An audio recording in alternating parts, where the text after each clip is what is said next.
friends, welcome to Find Your Career Calling podcast, dedicated to helping you find your next step outside of university by learning about different roles in different industries from the professionals themselves.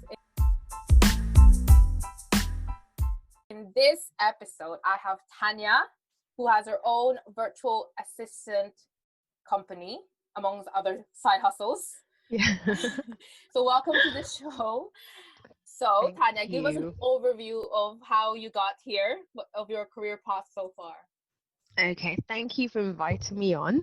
So I am Tanya. I've got a virtual assistant business which actually looks after mainly landlords, property investors, those in the generally property industry. So I started out my career as a secretary. Literally after leaving university, one of my first roles, I didn't even end up using my degree, to be honest, but my degree was in marketing, and one of my first roles was working in a company, working in the marketing department. But it wasn't actually as much fun as what I thought it would be. So a role came up to work for the head of the company, the CEO. So I ended up being his secretary, and from there my career carried on doing lots and lots of different secretarial roles. And then after I got married, I thought, goodness, I don't want to be a secretary like forever. I want to be able to be at home with my children. I didn't have any at the time. I wanted to be at home with my children. I wanted to, have a different career path, be able to work for myself. So then I looked into being a virtual assistant. And the way it was at the time I started was about transferring your secretarial skills to working with people that had businesses. So you could either work for, I don't know, like an accountant or an architect, or even other, some big companies you could work for. But the thing is, you don't have to work in their office. You can work from wherever you are in your location. So you can work from home. You can literally go to the library. You can be on the beach somewhere. You could be anywhere and work for anybody else. So after I did the course, I started to look into getting, working in a specific niche. They always say target a specific niche first, and then you can find your work that way. So I looked into working in nurseries initially, because I know loads and loads of nurseries need administration assistants. But the only issue that I had with that is the work was there, but the pay wasn't there. So they didn't necessarily want to pay my hourly rate. And I thought, if I want to have a certain lifestyle and be able to look after, my current family, and, being able to maintain the kind of life. Yeah. Yes, exactly. The life I wanted.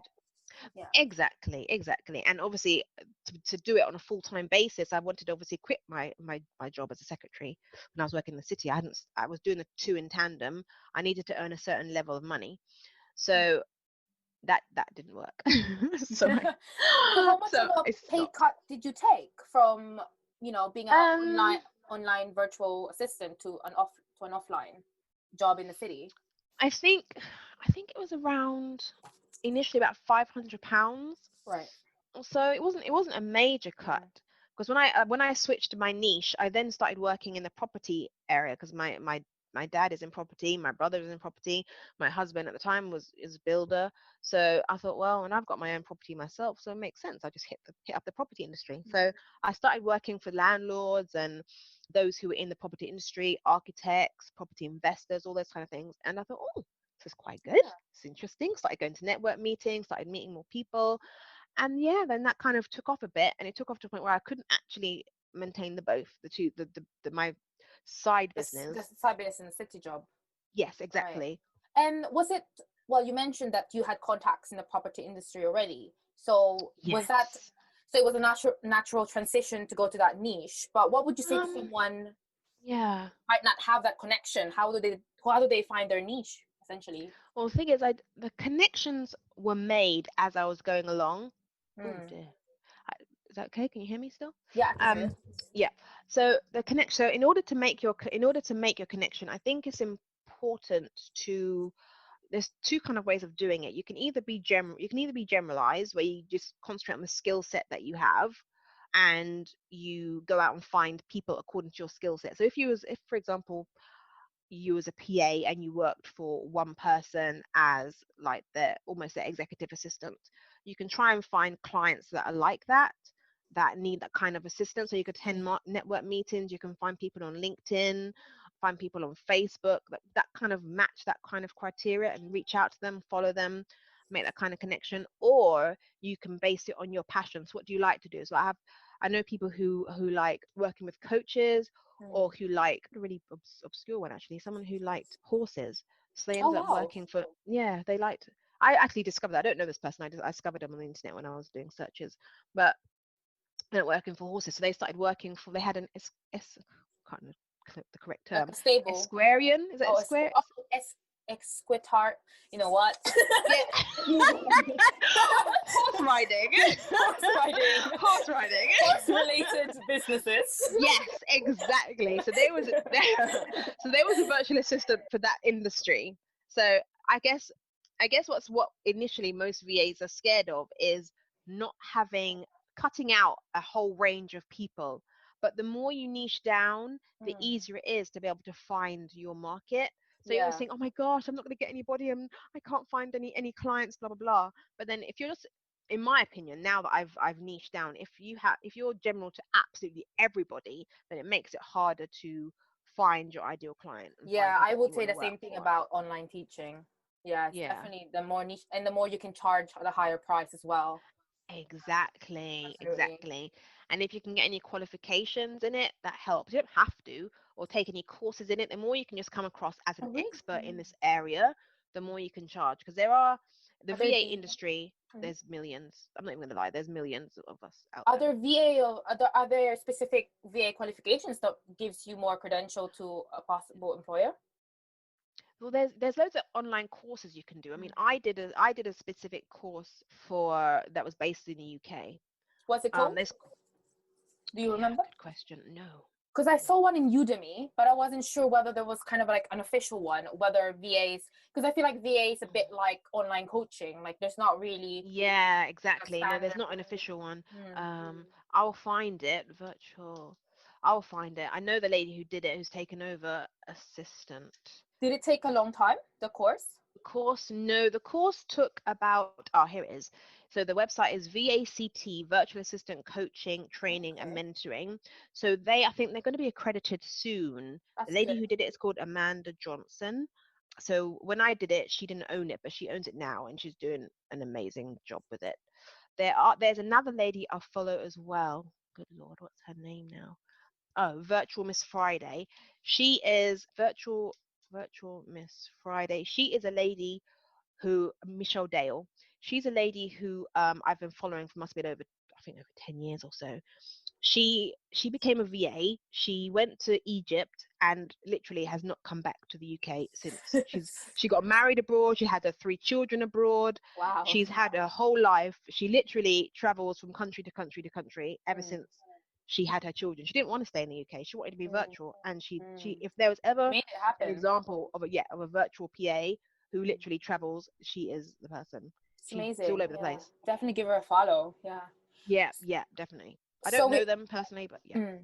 So let's take Sorry. a kind of step back first, because we've been Yes. talking about VA, but I think some people probably be thinking, what What is it? what is it? What is actually virtual assistant? You mentioned, kind of like I guess you were a secretary and then you moved on. So maybe some Yeah. people are like, okay, well, a VA is just a secretary, but actually it's a lot more than that. So please Yes.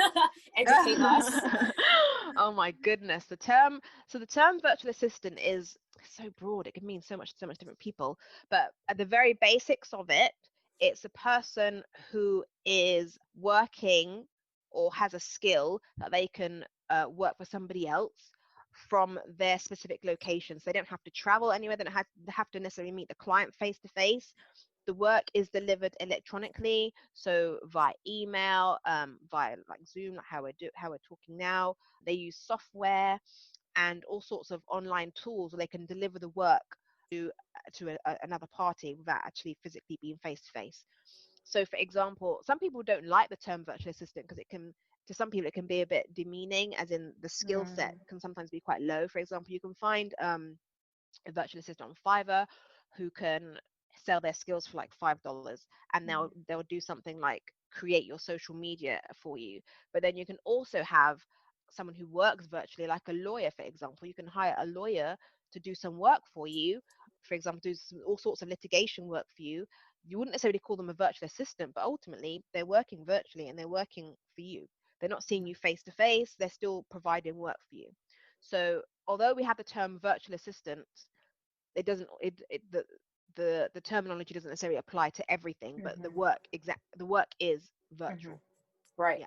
So when you first started the transition, what were the costs associated with starting? You've mentioned a few softwares in order to actually finish the work. So the software, let's see. So when I started, I tried to make sure everything I used was free. Yeah.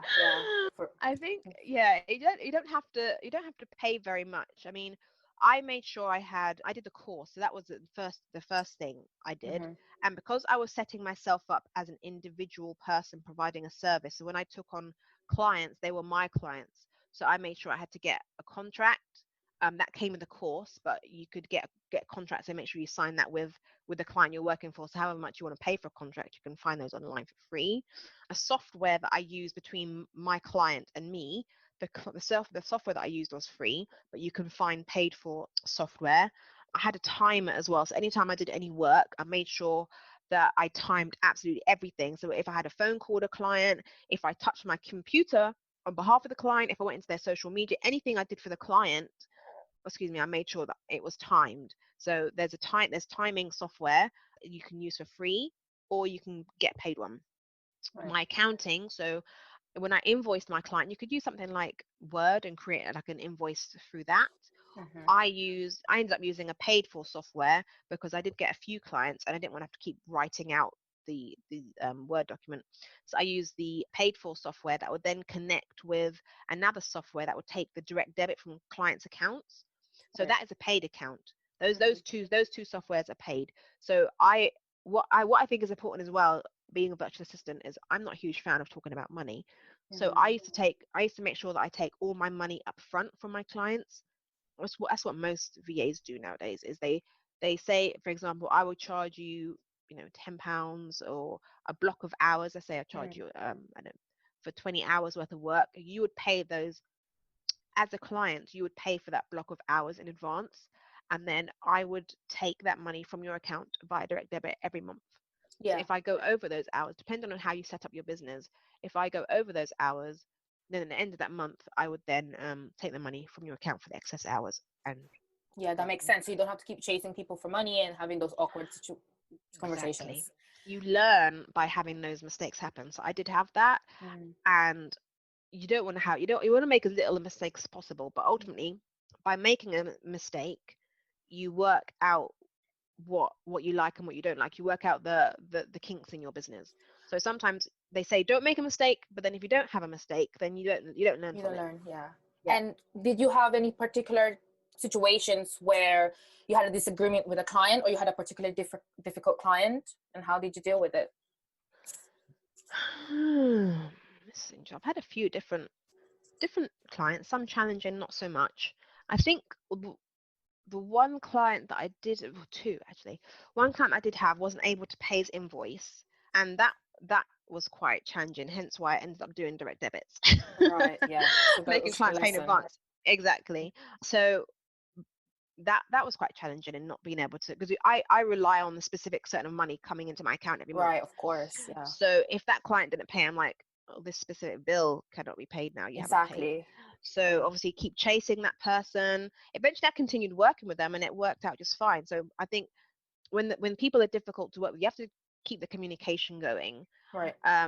You can't be harsh, can't be horrible. This is me personally. I don't really do harsh or horrible. Some people can get a bit aggressive. Get a bit like exactly, can get a bit aggressive. So just kind of make sure you can maintain the relationship afterwards, depending on the situation. So we maintain the relationship after that. There's another client I had where they keep changing things, and then wondered why my hours kept going up. Because they had a set amount of hours. Obviously, if you keep changing the set work and keep changing something else, then clearly the hours are going to go up. Of course. I think so you have to make sure you communicate. It's all about communication, really, when it comes to virtual assistant work, letting the client understand what exactly the situation is, and going forward. So that specific client, I stopped working with them. not everybody you can work with. You Mm-hmm. have to, I mean, initially when you start working, you think, oh, I want everybody. Yeah, There's I'm not going to say no to anybody, but there are people that, personality wise, you don't always get along with, or the exactly. work you're doing, you don't even enjoy doing it. Yeah, absolutely. So yeah, so the more you do it, the more you work out what you like, what you don't like, and there's no harm in saying no thank you to somebody, you And know. and now that we're talking about, the other startup costs, you mentioned the VACT course, the mastery course, I assume. Yes, yes. So what did you learn from it? So some people might be hearing this and thinking, okay, that's a good place to start. Do you think it's something that's not compulsory to do, but will definitely be beneficial for them in the long term, and they should really think about investing in? So what did you learn at that course? So I think not this course specifically. I mean, this course, when I did it, it was good. It was a face-to-face one. We went to a hotel for the weekend, Mm-hmm. and they recorded everything, and then we got all the recording, Right. and then after that, it was like it was like an online. It wasn't online at the time. We got a big massive folder, Mm. and they gave us all these documents. We had to send in homework. We had to have, Right. I don't know how she does it now, but at the time we had to do homework on a weekly basis to give to her. And for me, that was a good setup, because she took us from the absolute basics of setting up a company, to the software that we needed, to giving us all of the contracts, to setting up our social media accounts, to being able Mm-hmm. to network, Mm-hmm. to knowing what to say, how to say it. Mm-hmm. So for me, that course was really good. I had absolutely no idea what the world of virtual assistant was like, how to even set it up. Mm-hmm.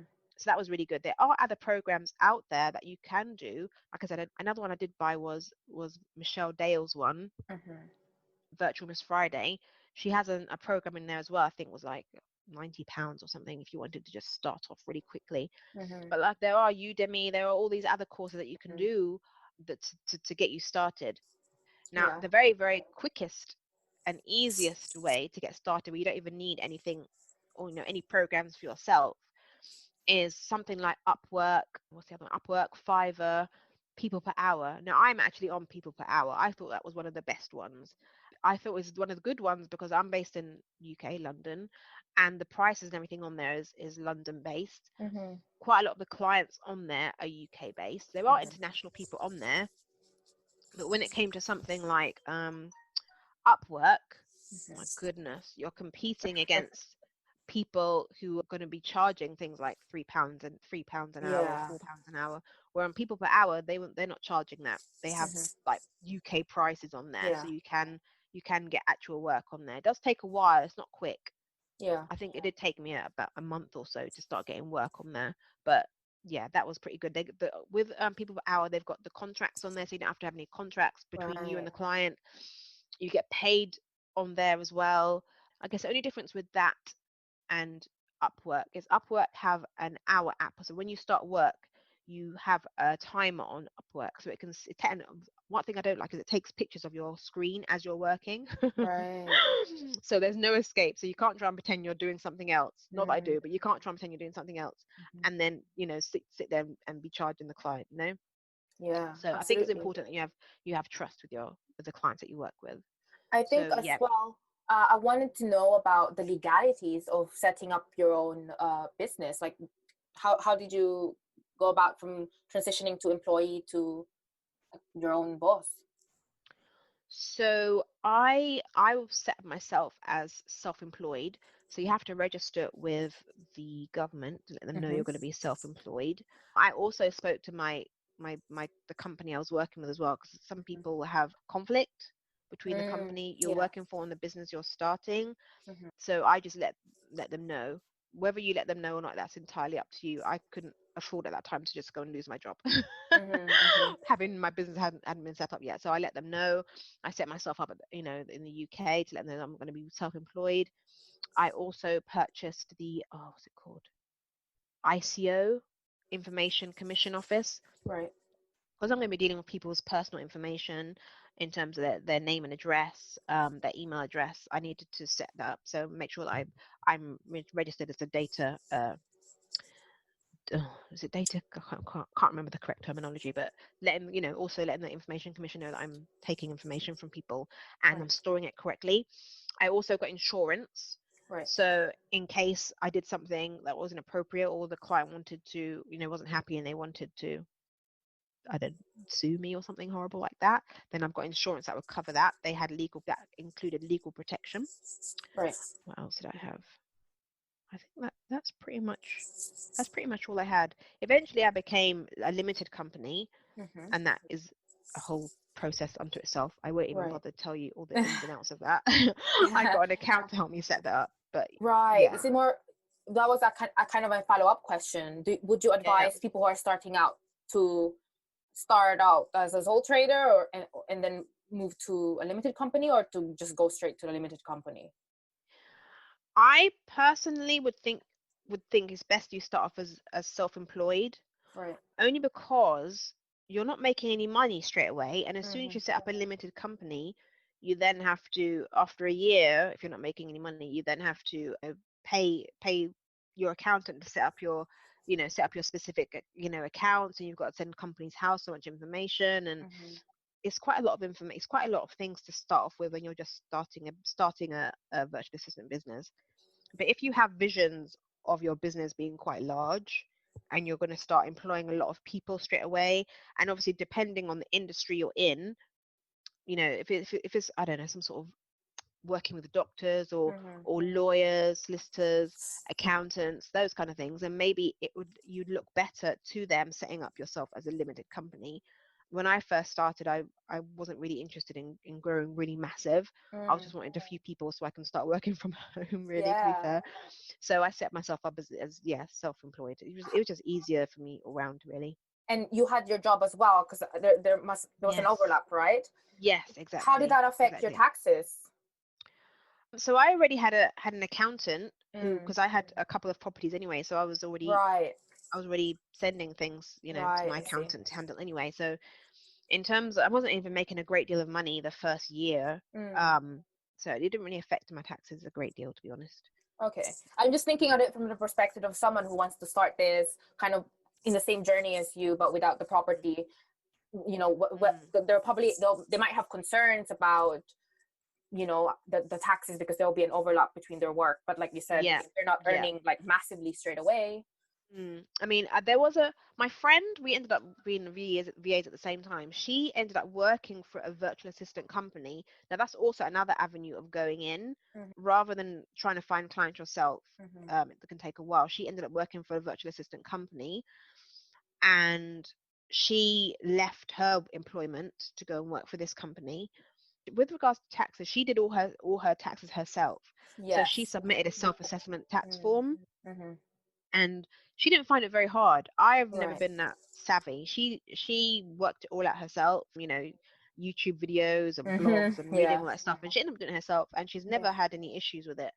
I've got a couple other friends as well who did their own self-assessment, tax form, and they've not had any issues with it. I think it's literally just reading the form and following what it says.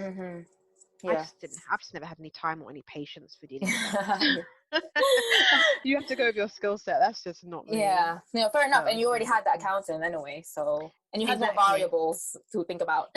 Yeah, exactly. So I thought, no, I'm not going to bother with that. So how long were you a sole trader for before you became limited? Let's see, I started around 2012, 13, 14, 15. Probably about 3 years. 3 years. Oh wow. Okay. Yeah, about 3 years. So relatively quite a long time before you. Yeah, I mean, there was no rush, to be honest, to be a limited company. The only reason I became a limited was because I thought I had ideas of growing into a big massive business where I had shed loads of clients. I've had at one time probably the most clients I've ever had, maybe about 15 or so at one time, coming, going, being a permanent constantly there. And then I've had staff working for me as well. I call them, it's not staff, they're freelancers. So other people that I've had working with me. So so I thought, a limited company would be logical. I'd have less repercussions come back to me personally. Yeah, exactly. And it looks really good to the client as well that I'm limited. I'm taking the business really seriously. So talk me through the journey of hiring people, like actually becoming an employer as opposed to just being a solopreneur. Yeah, that's been real interesting. Build a team. Yes, well, okay. So when I hire people, before I start, because they tell you this in the course as well, before you hire people, you need to make sure that your own business is set up with your systems.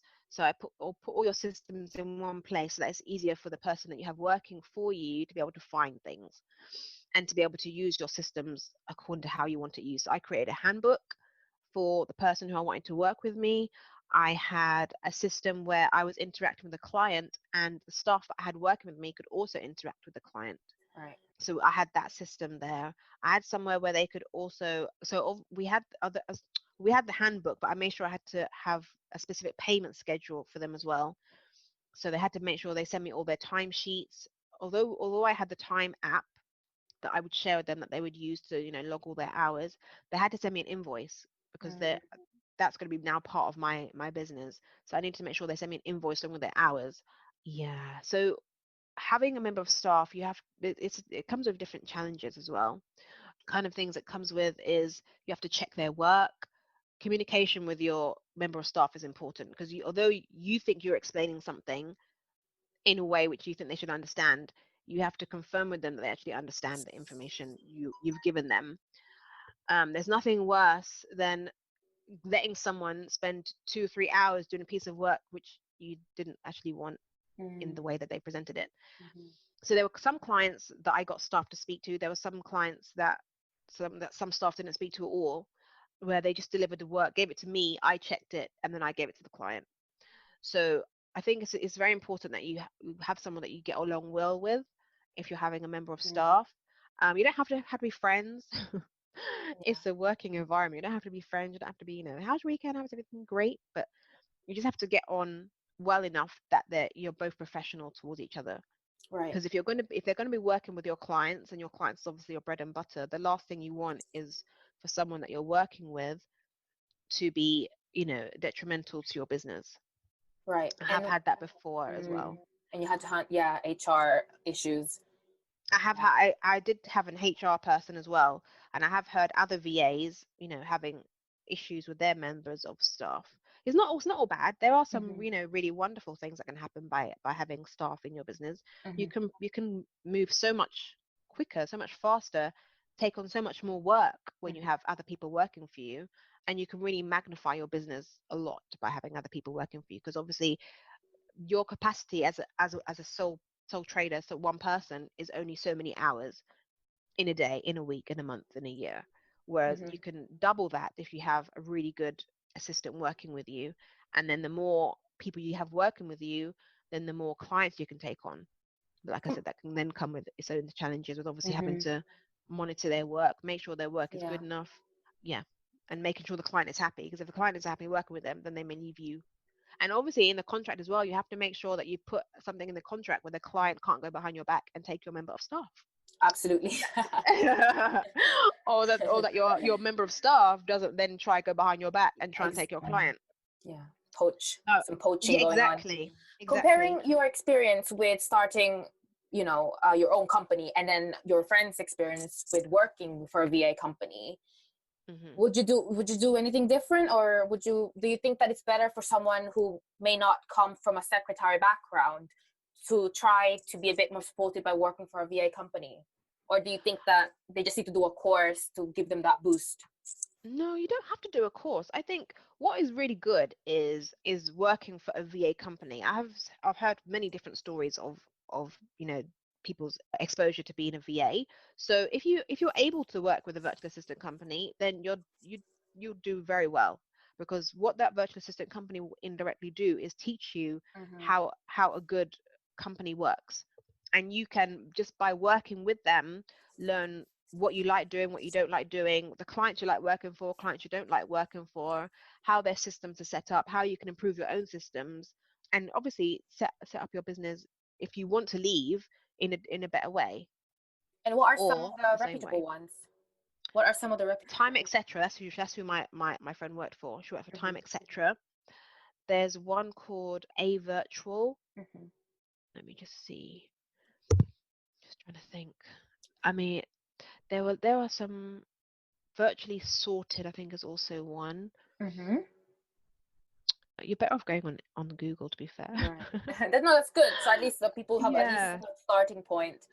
Yeah, to From start with. yeah, Yeah, I so mean that's good. that because the thing is, I didn't necessarily advertise too Mhm. much for virtual assistant staff. Mhm. I went on people per hour, and I found other VAs according Right. to the skill set that I wanted at that time. Right. You may also Indeed as well. I've spoken to a few different people who could have been potential clients. Mhm. They said they went on Indeed and found stuff. Right. So what Okay. people have done on people per hour and places like Indeed, you can write out a job description of what you want Mhm. in terms of, a staff member, and you can apply for those kind of roles. Mhm. So I guess it depends on also your mentality as well. Do you want to be an employee or do you want a business? Mhm. So I wanted a business. I Mhm. wanted to work for myself. Yeah. Working for me anyway, working for a company just felt like I was transferring from working from, going to the city to Mhm. going home and working for somebody else. Yeah. Because I guess the difference is what when you're working for somebody else is, especially for the companies that I've mentioned, you have set hours that you have to do work.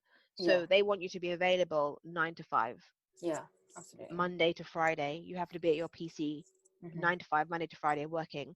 Whereas in my business, my specific business doesn't work for everybody, but in my business, I took on the client. I said, we had a discussion. They said, your hours is 10 hours a week, 15 Mhm. hours a week. Just deliver the work when I need the work delivered. You don't Right. have to sit at your PC 9 to 5. You could do the Mhm. work at midnight for all they cared. They Yeah. didn't care when the work was done. They just wanted the work done. Yeah. Um, Great. but I guess the only thing with that is that the money isn't consistent. Yeah. Whereas you're working for a company, you have consistent money every single month coming Yeah. in. Whereas you're working for yourself, the money isn't necessarily consistent unless you have the same clients all the time. So I've been fortunate enough where I've had the same clients for a while, and clients come, clients Mhm. go. So Yeah. How many able to retainer maintain a certain clients do you have at one right time? now. Yeah. How many can you have? It all Depending on the depends on size, yeah, of the company yeah, and it depends on the level of work as well. So Mhm. I had two price packages. One package was you'd either work for me every month on a reoccurring basis, Mhm. and that would be £30 an hour, Mhm. reoccurring every single month. Or the other one is pay as you go, and that was £35 an hour. Right. So if you work with me on like an ad hoc basis over 3 months, say you want an hour here, an hour there, an hour here, then that would be £35 an hour. Right. And you'd all clients would buy a block of hours in advance. Yeah. So the difference with the pay as you go is if if they wanted to have that option, then they would pay for the block of hours. When those hours were done, then work would stop. Yeah. So I would have throughout the 3 month period, I could have, maybe 4 pay as you go clients, and then I could have maybe 3 as well retainer clients. So Right. the 3 retainer clients I'm working for almost on a daily basis, whereas the pay as you go clients are just random bits and pieces here and there. Does Right. that make sense? Great. Yeah, it makes sense, definitely. And I think I can see a lot of similarities with online teaching and Mm, coaching and VA and it's, I think you can definitely transfer the different, from one to the other. yeah, from one to the other. So to wrap things up, because I need to go, we Yes. can just talk for hours. I really could. Sorry. We really could. This is all very interesting. I guess I want to hear about well, first of all, last minute advice. And my audience is, career changers and university students. And this might be Yes. something that they'll be interested in pursuing as a side hustle or pursue if they want to go traveling around the world, which a lot of Brilliant people do idea. after university. Yes. What would Yes. be what can you sum up what the main benefits and challenges are, things they should look out for when they're starting out? And your biggest lessons so that they learn from you essentially.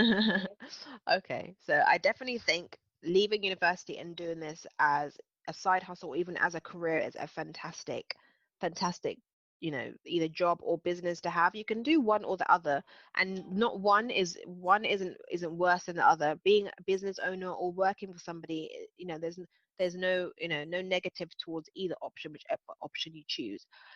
Leaving university, sometimes your level of experience isn't necessarily very high. So working for a company could absolutely be a fantastic thing to have. All you literally need is your laptop and a few pieces of software. And if you're working for somebody, they pretty much tell you what pieces of software that you need. So if you left university, you could go traveling anywhere and absolutely everywhere with this job. So long as you have an internet connection or you have your phone, use it as a dongle, you're good to go. You could, I've been on holiday when I got married, went to Thailand. I was working there. I mean, you could go anywhere, absolutely anywhere with this job. So what I think is important is you just think of your skill set. What skills do you have that you could transfer to helping someone? Because that's ultimately what you are doing as a virtual assistant. You're helping someone in their business to achieve what their goals are. So what skills do you have that you can give to somebody, and what price do you want to sell your skills for? Now, initially when you first start, you're thinking, oh my goodness, I can't charge someone, £30 an hour. That's absolutely ridiculous. Why would anybody pay me £30 an hour? That's too much money.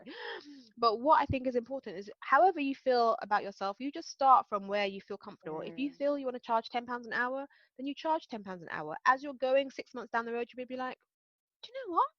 £10 is too low. I'm worth 15. I'm worth 20. I'm worth 50. That's so true. I went on that same journey when I was teaching. I started like £10, and I was like, exactly. I'm so much value. You passed your interview. Yes, 15, exactly. 20. And the money just goes up and up and up, Yeah. So I know there are VAs charging £50 an hour. I mean, we may break it down on an hourly rate, but for example, there are some packages where you just say, do you know what? For this, and this, I'm going to highlight all these things you're going to get, and I'm charging you £1,000 a month for that. And when you break it down by the hour, it's something silly like, I don't know, £60 an hour, So if you want to have your own business, creating packages is the absolute best way to go. Absolutely, because if someone can see that you're delivering value for what they're getting, people will pay the absolute moon and stars for things, The only limit is your mindset. So you have to get your mindset right, and working for a company is absolutely nothing wrong with that either. You can go traveling, you can do everything, and you're going to get your pay every month. You're going to get paid. So when you're traveling, doing whatever it is you're doing, you can sit by your laptop, do your work, and then you're off to the beach or wherever it is you want to go to. and pitfalls they should look out for before starting or pursuing this. Pitfalls, I wouldn't say there's any initially. When you first start, it's actually when you get started. Just be careful who you're working with and who you're working for, that someone doesn't take necessarily advantage of you because they know you're new. I wouldn't necessarily tell someone that you're brand new. Just talk about what you're able to deliver and what you're able to offer. Don't just keep saying that you're new at something. Just say, you're willing to learn. You've never worked in this specific role before, but you've done other roles before. Right. It's about branding. Exactly. They don't have to know that you're brand new at that. If you've never used something like, I don't know, something silly like Canva or Google, for example, you say, it's fine, I can learn that in no problem. And you go crazy at home by yourself for a couple of hours, YouTube evenings, University. weekends. Exactly. Go crazy and learn it, and then you'll be an expert. Everything's new until you get used to it. So right. Well, thank you so much. It's been such a pleasure. Honestly, I think people should needed to be educated on what a VA does, and you've definitely done a great job on doing that. So thank you so much for being on the show.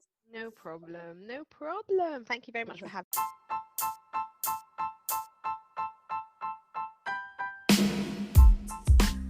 If you got to the end of this episode and feel like you want to find your career calling, check out FYCareercalling.com, where I can help you gain clarity and confidence in your next step. If you enjoyed this episode, please don't forget to like, subscribe, and share it with a friend. Because friends, life is too short. Find what you love.